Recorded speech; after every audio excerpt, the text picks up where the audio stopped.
Tales from the Caravan, The Magic Horse. Chapter 1, The Strange Guest. The autumn equinox in the Persian capital wasn't just a holiday, it was a sensory explosion. The Grand Bazaar breathed a heavy mist of roasted cardamom, crushed saffron, and the sweet, burnt scent of sugar-spun apricots. Jugglers tossed rings of cold fire, musicians coaxed impossible melodies from their string tars, and the Shah's palace doors stood wide open to the world. On this day, tradition demanded the Shah accept gifts from his subjects, rewarding the most brilliant minds with fortunes that could buy entire towns. High on his peacock throne, Shah Saboa watched the endless parade of emerald necklaces, trained falcons, and silk so thin they could pass through the eye of a needle. He was bored. He had seen it all. Until the heavy oak doors at the end of the grand hall creaked open. The chatter in the court died instantly. Walking down the Persian carpets was a man who looked like he had been stitched together from dust and secrets.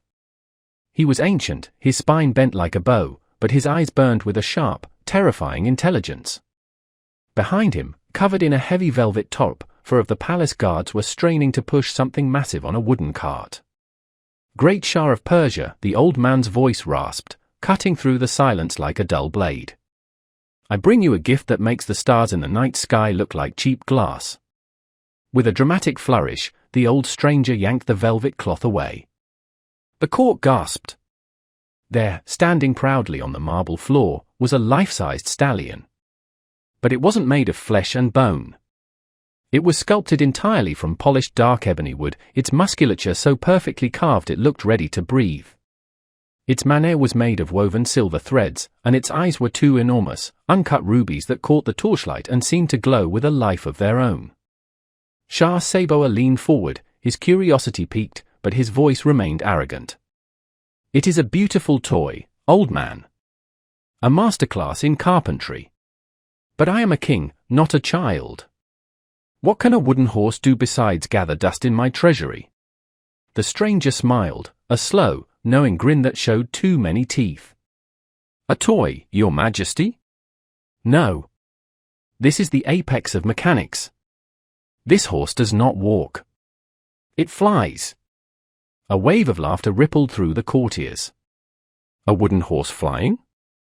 Absurd." "Prove it," the Shah commanded, his eyes narrowing. The old inventor nodded. He stepped up to the stallion, reached under its silver mane, and turned a small, hidden ivory peg. A deep, mechanical click resonated through the hall, followed by a low, rhythmic hum that vibrated right through the stone floor. The rubies in the horse's eyes flared with a blinding crimson light. Before anyone could blink, the stallion's wooden hooves left the ground. It didn't just hop, it launched. With a rush of wind that blew out half the torches in the grand hall, the ebony horse shot out through the massive open archway and soared into the sky. The Shah rushed to the balcony, his court trailing behind him like a flock of panicked birds. High above the city, silhouetted against the massive, pale afternoon moon, the wooden stallion was running on thin air, circling the palace towers with absolute grace and breathtaking speed. "Enough," the Shah shouted, his arrogance completely gone, replaced by a desperate, childlike awe. "Bring it back. I must have it." The inventor blew a silver whistle. High above, the horse turned smoothly, glided down through the clouds, and touched back down on the marble balcony with a soft, precise clack. The hum faded. The eyes dimmed. It was a statue once more. Shah Saboa was practically trembling. "Name your price, old man." "Gold? Rubies? 10 cities? A province of your own? Speak, and it is yours."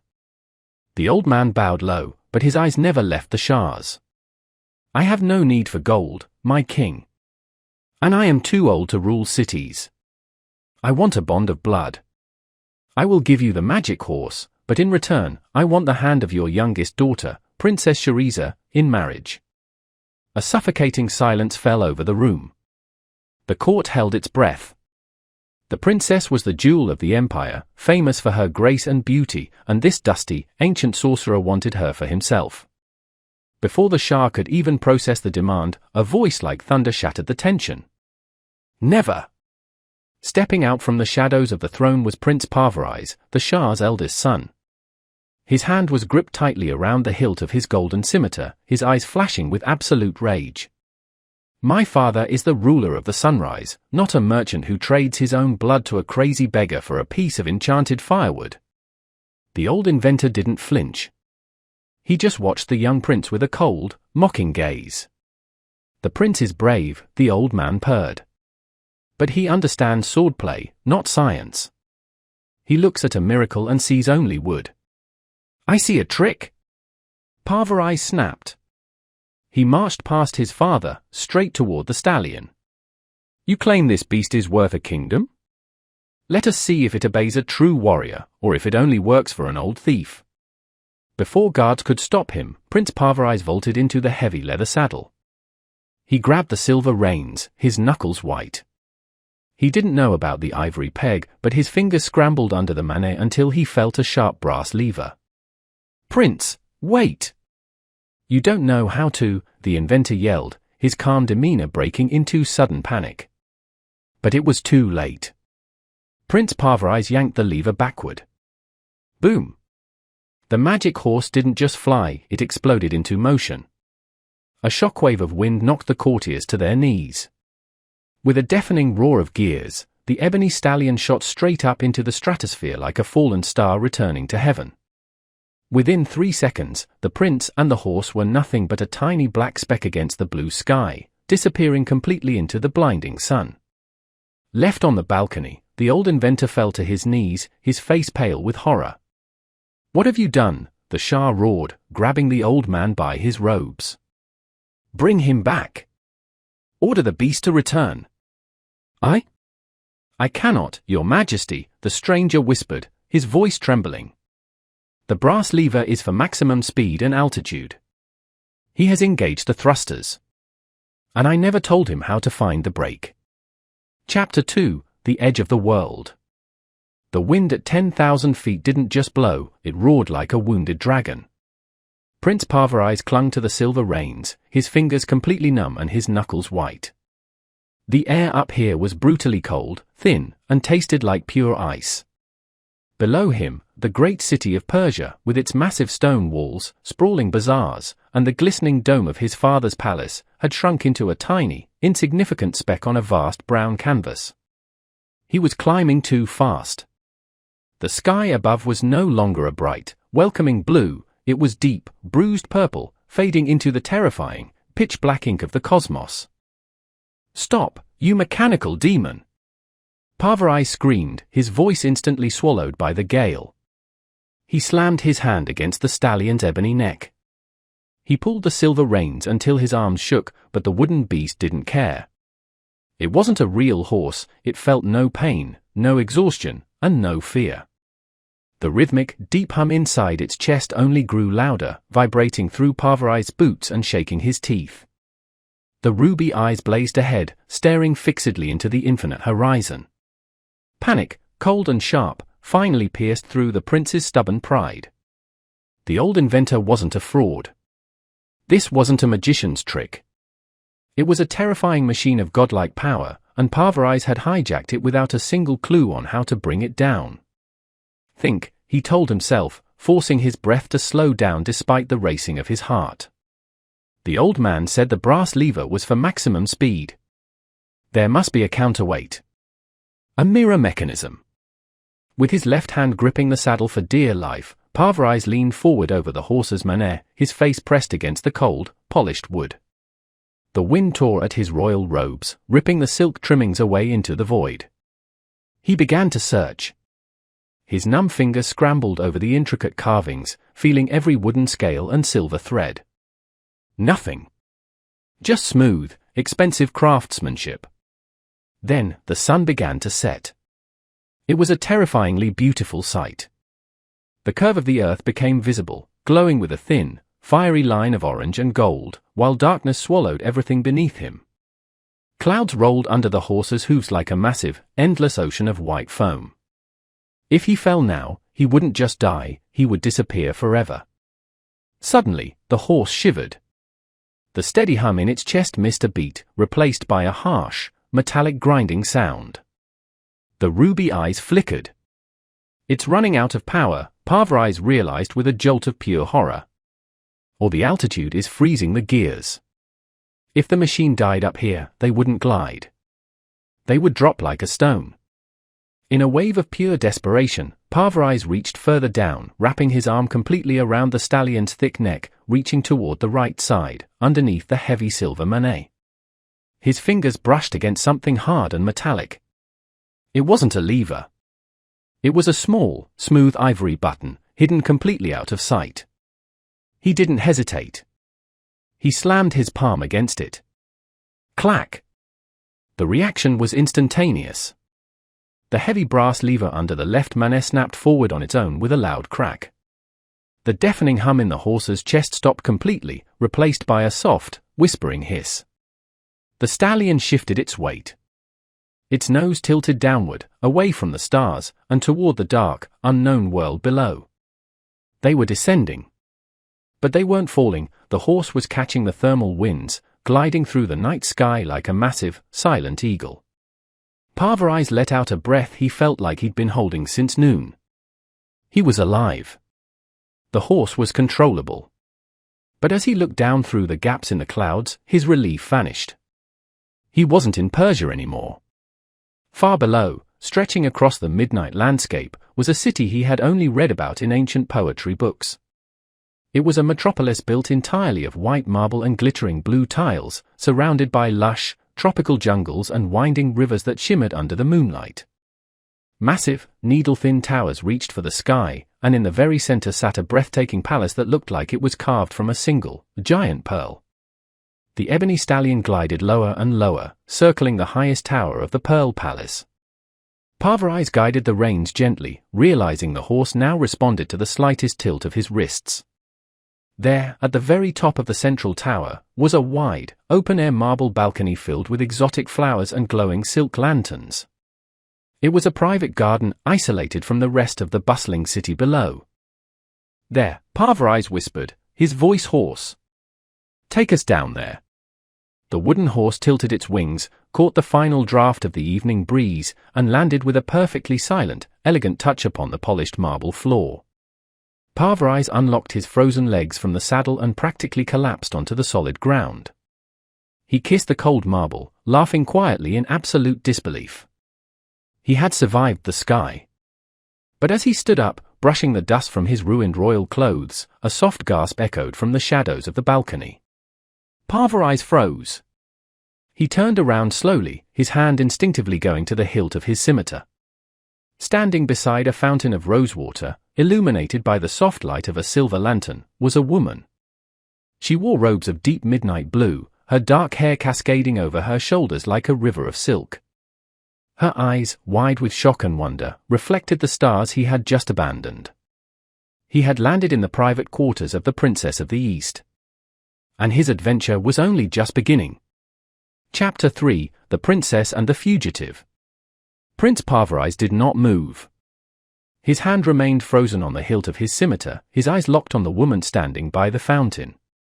In the courts of Persia, he had met many princesses, but none who looked like this. She didn't look like a delicate flower hidden away from the world, her eyes held the fierce, untamed energy of a midnight storm. For a long, agonizing moment, the only sound on the balcony was the gentle plash of rosewater and the dying hiss of the wooden horse's gears. The princess took a slow step forward, the silk of her midnight blue robes rustling against the marble. She didn't call for the guards. She didn't scream. Instead, her gaze drifted past the disheveled prince and landed squarely on the magnificent ebony stallion. "Did you drop from the moon?" she asked. Her voice was smooth, melodic, but carried the unmistakable authority of royalty. She spoke the ancient courtly dialect, her accent unfamiliar but perfectly clear. Parviz, finally remembering his manners, let go of his sword and bowed low, sweeping his ruined, wind-torn cloak behind him. "Not the moon, Your Highness. Though for a moment up there, I thought we might collide. I am Prince Parviz of Persia." The princess raised a delicate eyebrow. "Persia? That is a journey of 3 moons by caravan.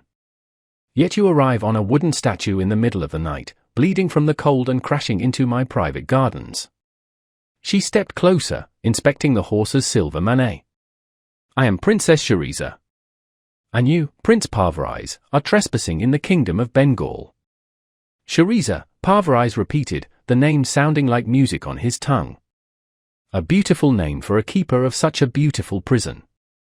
Shareeza let out a short, sharp laugh, a sound that instantly broke the tense, formal atmosphere. Prison? You are the one who looks like a caged bird that just flew through a hurricane. Come inside before the chill takes your toes. My servants are asleep, but I can find some wine and warm bread. For the next 2 hours, the universe shrunk down to a small, candlelit chamber inside the Pearl Tower. Parviz ate like a starving wolf, sharing the incredible story of the strange inventor, the ivory peg, and the terrifying ascent into the purple sky. Shareeza listened, her chin resting on her hand, her eyes flashing with a mix of amusement and genuine awe. She had lived her entire life inside the strict, golden walls of her father's palace, dreaming of the world beyond the horizon. And here, literally falling from the heavens, was a prince who had ridden the wind. By the time the candles had burned down to pools of wax, a quiet, dangerous understanding had bloomed between them. They were finishing each other's sentences, laughing in hushed whispers so as not to wake the palace. You cannot stay here, Shareeza said softly, her face growing serious as the first pale light of dawn began to paint the eastern sky. My father, the Sultan, is not a man of mercy. If his guards find a foreign prince in my chambers, they won't ask questions. They will execute you first and study your mechanical horse later. Then come with me, Parviz said, his voice sudden and fierce. He reached across the small table, his hand covering hers. I came here by accident, but I know a sign from the heavens when I see one. I cannot leave you here to be married off to some boring lord. Come to Persia. Let me show you the stars from the back of the stallion. Shareeza gasped, her breath catching in her throat. It was madness. It was an invitation to ruin. And she was just about to say yes when the heavy oak doors of her chamber burst open with a deafening crash. Seize him, a voice roared. A dozen royal guards, clad in heavy iron armor and wielding curved tulwars, flooded into the room. At their head was the Sultan himself, a massive, bearded man whose face was purple with absolute fury. Father, no! Shareeza cried out, springing to her feet and throwing herself between the guards and Parviz. Parviz drew his scimitar in a flash, his blade catching the morning light. Touch her, and I will paint this marble in your blood, he warned, backing toward the balcony where the ebony horse stood silent. He is a spy. A sorcerer, the Sultan bellowed, pointing his trembling finger at the stallion on the balcony. He has corrupted the princess with dark magic. Cut him down and throw his head into the river. The guards lunged. Parviz parried the first blade, the clash of steel ringing through the tower, but he was outnumbered and exhausted from his flight. He kicked a heavy wooden table into the path of 3 guards, grabbed Shareeza's hand, and sprinted out onto the balcony. We go together! Parviz shouted over the chaos. He vaulted into the leather saddle, pulling Shareeza up behind him. Her arms wrapped tightly around his waist. The guards flooded the balcony, their swords raised. With his left hand, Parviz reached under the mane and slammed the ivory button. The horse's chest instantly began to hum, its ruby eyes igniting with a violent crimson glare. Stop them, the Sultan screamed, rushing forward. Parviz yanked the brass lever backward. Boom! The stallion exploded off the marble floor just as 3 swords slashed through the empty air where they had stood a millisecond before. The sudden G-force knocked the breath out of Shareeza, her scream of terror turning into a wild, breathless laugh as the Pearl Palace dropped away beneath them like a falling stone. They shot up into the morning clouds, leaving the angry Sultan and his army far below. They were free. They were flying to Persia. But as Parviz looked back at the beautiful princess holding onto him, he didn't realize that back in Persia, a dark trap was already waiting for them. The old inventor had not forgotten his prize, and his revenge would be sweeter than any victory. Chapter 4: The Mad Physician of Kashmir. The flight back to Persia was a dream written in gold and wind. For 3 days, Parviz and Shareeza shared the saddle of the Ebony Stallion, landing only on remote mountaintops to sleep under the canopy of 1,000,000 stars. By the time the great gates of the Persian capital appeared on the horizon, they were no longer strangers, they were two souls bound by the sky. But as the magic horse touched down on the royal balcony, the cheers Parviz expected never came. Instead, the palace was shrouded in a heavy, suffocating silence. The Shah sat on his throne, his face hollow with grief and shame. The old inventor was gone from the dungeons. "He played me like a cheap lute, my son," the Shah whispered, his voice trembling. "The moment word reached us that you had vanished into the blue, the old devil promised he could track the horse using his secret instruments. I released him from his chains. But the second your horse appeared over the city mountains this morning, he didn't wait for you. He used a backup signal whistle." Parviz felt his blood turn to ice. He spun around, sprinting back to the guest quarters where he had left Shareeza just an hour ago to rest. The room was in ruins. The silk curtains were torn, and the scent of burnt oil hung in the air. On the balcony, the marble was empty. The magic horse was gone, and with it, Princess Shareeza. A single black feather from the inventor's cloak lay on the floor, a mocking signature. He took her to Kashmir, a captured accomplice confessed under the guard's steel. The king of Kashmir is obsessed with oddities. The inventor promised him a flying maiden and a horse of shadows in exchange for an army to crush Persia. Parviz didn't wait for his father's army. An army was too slow, too loud. He drew his scimitar, cut his royal robes into rags, and smeared his face with ash and charcoal. If he couldn't enter Kashmir as a prince, he would enter it as a ghost. 3 weeks later, the kingdom of Kashmir was buzzing with strange gossip. A mysterious princess had arrived on a flying wooden beast, but the moment her feet touched the ground, she had lost her mind. She wept constantly, tore at her fine clothes, and bit any guard who dared approach her tower.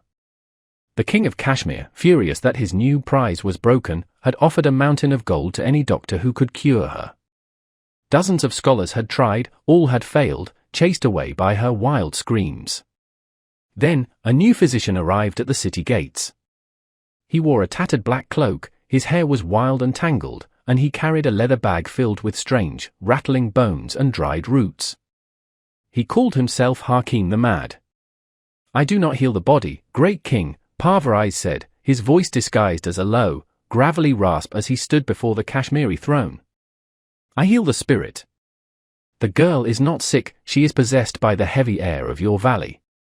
She belongs to the sky. To cure her, I must treat her in the presence of the machine she arrived upon." The king, desperate and foolish, swallowed the bait. "Take him to the courtyard. Bring out the ebony horse." The entire city gathered in the grand square. Shareeza was brought out in heavy silver chains, her hair wild, playing her part perfectly. When she caught Parviz's eye through the ash on his face, a tiny, almost invisible spark of hope flared in her gaze. She stopped screaming. The heavy velvet top was pulled off the magic horse. It sat in the center of the stone square, its ruby eyes dark and lifeless. Parviz began his ritual. He danced in eccentric circles, burning sweet sage and chanting nonsense words that made the courtiers whisper in amusement. He drew closer and closer to the horse, touching its wooden flanks, pretending to read the omens in its grain. In reality, his fingers were searching. The old inventor had locked the gears with an iron padlock, but Parviz's leather bag didn't just hold roots, it held a thin steel hairpin he had stolen from a merchant. With a quick, practiced flick of his wrist under the silver manet, the padlock clicked open. He dropped it into his sleeve. "The spirits demand a final cleansing." Parviz shouted to the crowd, his voice booming.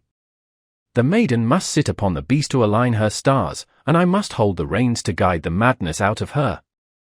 The king nodded to the executioners. They unlocked Shareeza's chains and pushed her onto the leather saddle. Parviz vaulted up in front of her, his tattered cloak flying in the wind. From the back of the crowd, a sudden, panicked scream cut through the air. It was the old inventor running toward the square with his robes tucked up. "Stop them!